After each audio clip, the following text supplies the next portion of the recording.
In this video, we will talk about strategies that you can employ starting today to reduce your risk of side effects from finasteride. And if you don't know who I am, my name is Rob English. I am a researcher who specializes in hair loss disorders. I'm on the editorial board of a dermatology journal, and I make videos like this to help individuals who are dealing with hair loss and who want to take steps forward based on the evidence. Now, if you're dealing with androgenic alopecia, one of the most commonly prescribed drugs is finasteride. Finasteride is one of two FDA-approved medications to treat androgenic alopecia, also known as male pattern hair loss. This is a very common hair loss disorder that is chronic and progressive, meaning that without interventions, it typically worsens over a series of years to decades, and it typically looks something like this.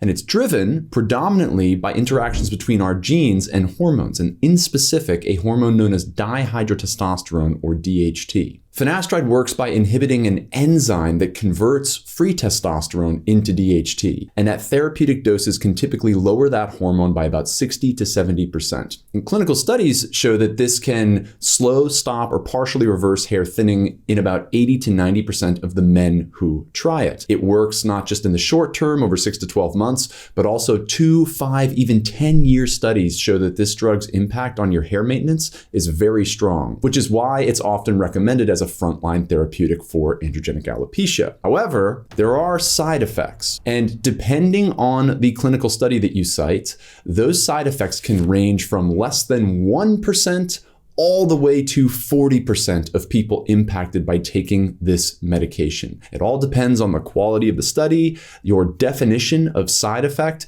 and how the drug was presented to individuals upon the prescription process. We'll get into that in just a second. Now, the overwhelming majority of side effects from finasteride are sexual, meaning that men will often experience a lowered libido or sexual dysfunction, and sometimes, anecdotally, men will also report cognitive-related side effects, such as a feeling of brain fog or lethargy that they just can't escape. Now, with so much reported variability in the incidence of finasteride-related side effects, it can be hard to basically settle on a number that makes a ton of sense. On the one hand, the strongest clinical data, randomized, prospective, placebo-controlled clinical trials on thousands of men suggest that the side effect risk is probably under 5%. And yet, there are smaller clinical studies that show higher numbers. My personal opinion, having spoken with thousands of people on one-on-one calls and just in my review of the clinical literature, I personally ballpark the finasteride-related side effect risk around 5 to 10% for all reported potential side effects. That's my personal opinion. You might have a different one. It's certainly a little bit higher than what the clinical data suggest. But that's where I sit with things after having reviewed people trying finasteride through our consumer advocacy efforts at Perfect Hair Health. It's where I sit having been a part of a telehealth brand that prescribes finasteride to some individuals. It's where I sit with real world experiences in relation to what we see in the clinical studies. So again, it's just my opinion. But beyond this, we also want to make sure that if you are getting side effects from finasteride, you have a pathway where maybe you can continue to use the medication to benefit from it, but not necessarily have to withdraw from it entirely. So is there a balance by which you can still get therapeutic effects of finasteride with hair and yet manage and mitigate some of those side effects by maybe changing the way that you approach using the medication? That's really what this video is about. So we'll go through some strategies in this video to accomplish that goal.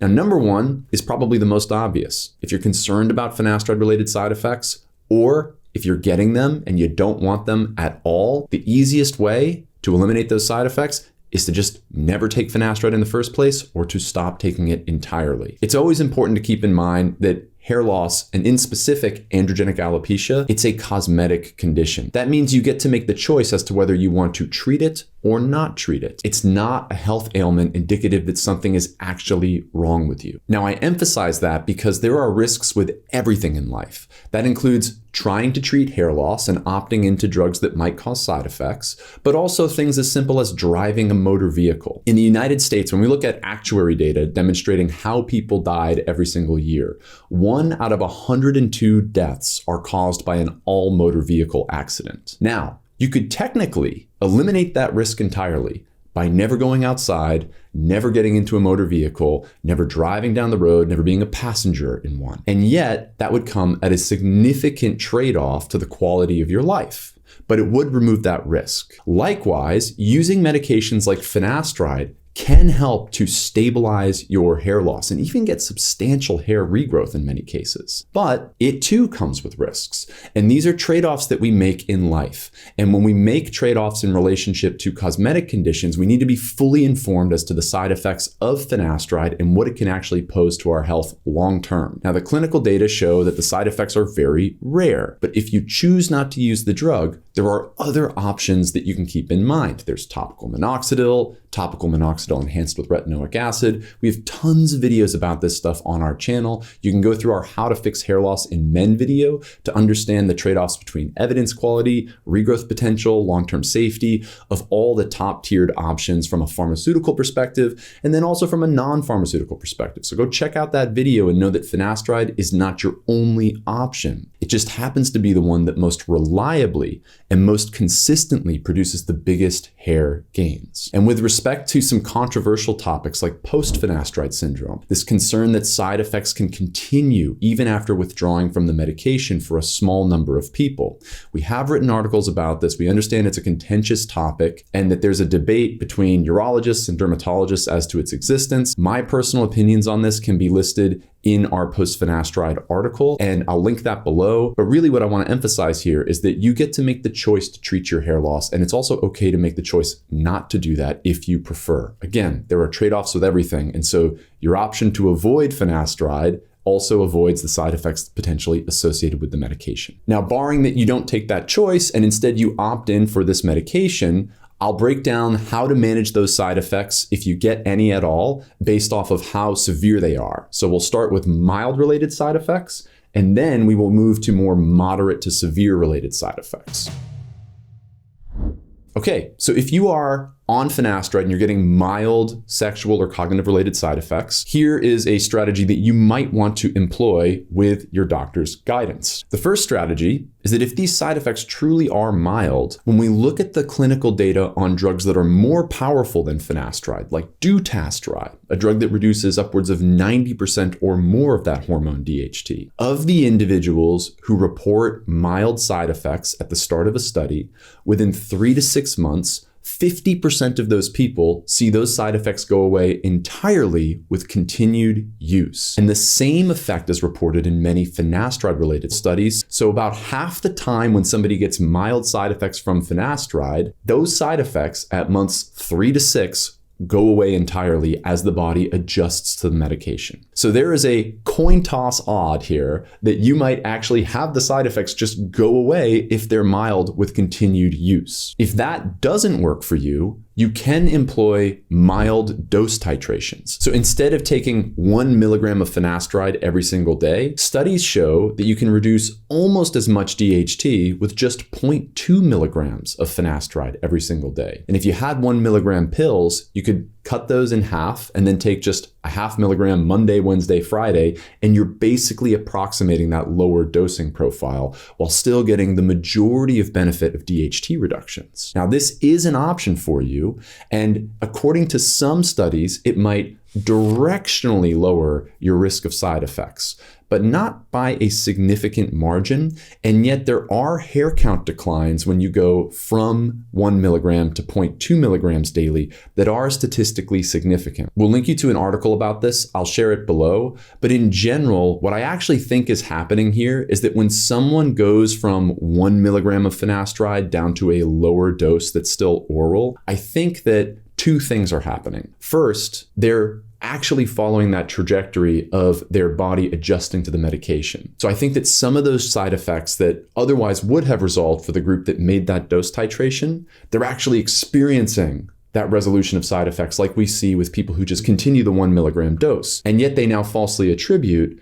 their side effect resolution with the dose titration. If you want to test this, you can actually do a provocation test by going back up to the dose and seeing how you feel. And if you're good, you might as well just hold there because we know that the results are just slightly better at the 1 milligram. The other possibility is the nocebo effect. There was a clinical study that showed that men who were warned about finasteride side effects during the prescription process were 5 times more likely to experience those said side effects than the group who did not know about them. Now, this could also be one of the complications when making these dose titrations. I think that those two effects could explain why some people feel like their side effects are improving at lower dose titrations, but in reality, it could be attributed to those other things that I just talked about. In fact, what I think is a better strategy than doing these dose titrations is instead to move from 1 milligram of oral finasteride to a topical finasteride that is a higher strength. So 0.1%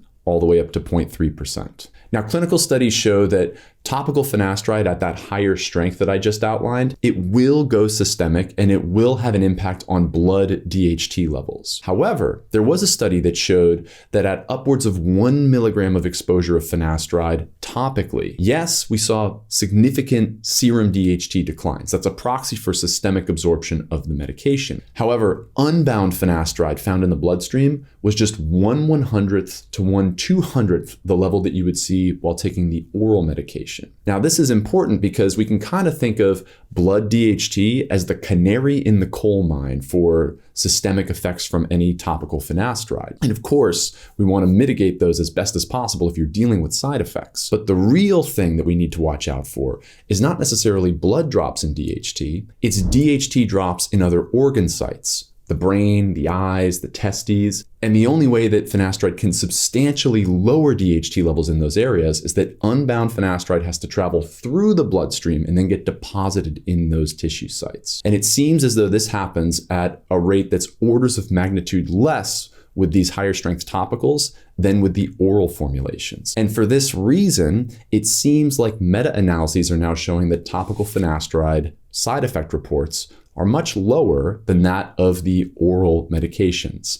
I would estimate that it's about a 50% risk reduction overall, and at these higher strengths, you get relatively almost the same hair count improvements in target area hair count studies. Now, once again, is this because of the mechanisms I just described, or is it because of the nocebo effect? You opt for a topical, you think you're better protected from side effects, and so you now don't feel them anymore. These are really hard questions to answer, and we have to be very honest that research has not teased out the true answers to all of these questions yet. So keep these things in mind. For more information about this, we did a topical finasteride video, Where Do We Stand, a couple of months ago. Check that out, I'll link it below. Now, if a high-strength topical finasteride strategy does not work for you, you can go to a low-dose topical finasteride. And the low-dose topical finasteride formulation that you might want to try is something like 0.005% at 2 milliliters daily, which equates to about 0.1 milligram of topical finasteride exposure. That's 1/10 the full 1 milligram oral dose. Now, there is one study that showed that individuals applying topical finasteride at that dose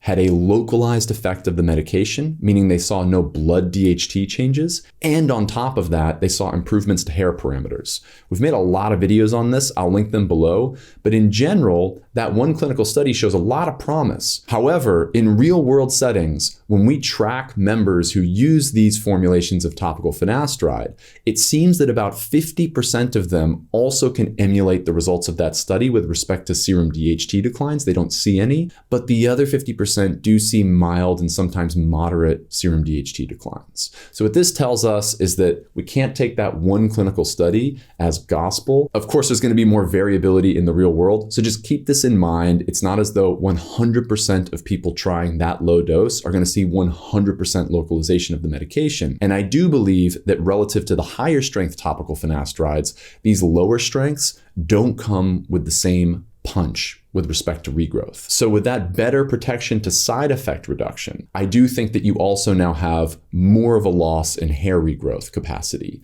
similar to what you'd get maybe with a 1 milligram versus 0.2 milligram oral finasteride. And so just to recap, if you're dealing with mild sexual or cognitive side effects, it's my personal opinion that the clinical data suggest that that type of schedule, going from oral to a titrated oral dosing, or more preferably a high strength topical finasteride, and if that doesn't work, a low-strength topical finasteride, that schedule should help to mitigate, minimize, maybe even eliminate the majority of side effects experienced by users of finasteride.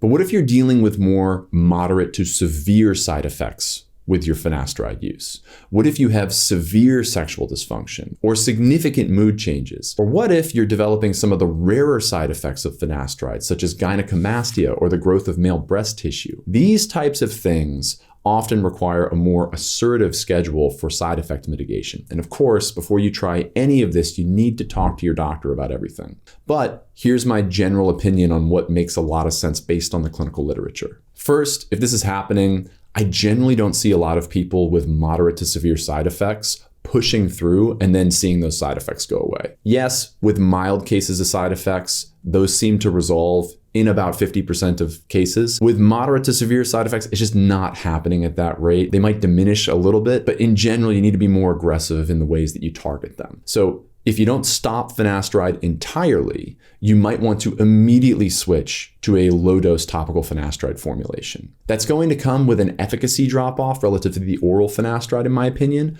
but if it enables you to tolerate the medication, still get some of those benefits, and mitigate those side effects, then that's a win. If that doesn't work, you might be interested in low-dose topical Dutasteride. Our tracking of individuals trying this suggests that you get good localization of the drug, even better than low-dose topical finasteride. However, you get mostly hair stabilization. You don't see regrowth on these formulations, but it does seem to better remain in the scalp skin relative to low-dose finasteride. If you want a full exploration of that, we made a video about this along with a recent study on low-dose topical Dutasteride. I'll link that below. If that doesn't work, you might want to switch to a much gentler DHT reducer. This could even be something natural like oral or topical saw palmetto. There's some limited clinical studies supporting the use of saw palmetto and even some comparative studies on saw palmetto versus finasteride that show benefit for the natural approach. If you're interested in that and you want to do some DHT reduction, but these side effects are getting in the way, introducing saw palmetto at this stage, if you haven't yet been able to resolve these side effects, starts to look like a more attractive option, and it has worked for some people that we've worked with. If that's not an option, or if that doesn't work, you can try experimental topical androgen receptor antagonists, things like topical Pyrilutamide, which I think is mostly relegated to hair stabilization, maybe a little bit of regrowth or thickening for some people, not all, but seems to confer a better safety profile relative to finasteride for these hypersensitive individuals. And then beyond all of this, I do think that if you are facing androgenic alopecia and you're trying to mitigate side effects from finasteride, you can also try other interventions at the same time. Topical minoxidil, minoxidil with retinoic acid, mechanical stimulation interventions like microneedling. There's a lot of other options out there. Again, watch our video on how to fix hair loss in men for more information. We detail the ones that have the best support in that video. Suffice it to say that if you can't tolerate finasteride, it is not the end of the line for you. There are still a ton of options out there. Okay, that does it. I hope this video helps for anybody dealing with finasteride related side effects. I know that there's a lot of information in this and that I reference a lot of other videos that we've made. So please take the time to go through the articles that we cite, go through the studies, go through the other videos. And if you have any questions, please let me know. And if you are in the US and you're interested in exploring some of these lower dose topical options that we discussed, low-dose topical Dutasteride, low-dose topical finasteride, we created the telehealth brand Ulo, which is exclusively dedicated to hair loss treatments to help facilitate access to more personalized hair treatments. So you can check that out. And if you're prescribed one of these topicals, let me know how it goes for you. Otherwise, you can shop around. There's a lot of other brands out there. We just wanted to make sure you had access to at least some of them offering these specific doses based on the clinical data. That's everything. I wish you the best with your hair journey, and I will talk to you very soon.